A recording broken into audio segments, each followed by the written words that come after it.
ce mouvement californien a fait que Biarritz a eu la chance d'être un peu un endroit en Europe qui a capté un peu cette énergie, je dirais, avec ces années de plaisir, de fêtes, beaucoup de fêtes. Et après, à partir de 16, 17, 18 ans, cette envie de connaître d'autres pays. Un de mes profs, qui était mon prof d'océanographie, m'a dit, tu devrais faire une spécialisation aux États-Unis, un master d'océanographie. J'ai dit, tiens, c'est pas bête, ça. Et j'ai été accepté à un endroit que je pouvais pas refuser, c'était Hawaï.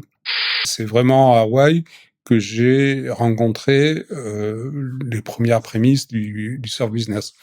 Les premiers produits que j'ai importés, c'était les magazines Surfer et Surfing et les Combi Victory.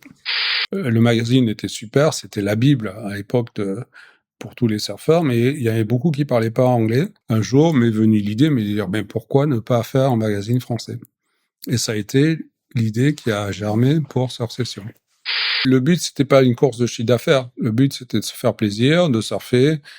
Quand tu prends une marque en distribution, tu sais pas exactement quel est le potentiel. Tu fais de l'anticipation. Là, il y a une veille, je dirais, technologique. À l'époque, cette veille, tu la faisais en voyage. C'est le client qui est roi. C'est lui qui dicte. C'est lui qui va te dire ça marche ou ça marche pas. T'as beau avoir la plus belle voiture du monde, etc., mais si t'en vends 3 exemplaires, tu feras pas un business avec. Les marques multi-distribution, multi-marques, comme nous, comme Off, comme etc., ils travaillent beaucoup avec leur marque propre.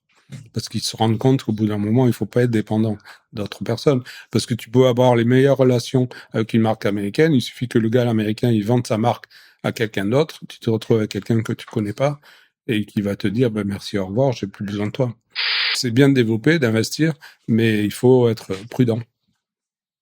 Et la prudence, c'est important dans le business.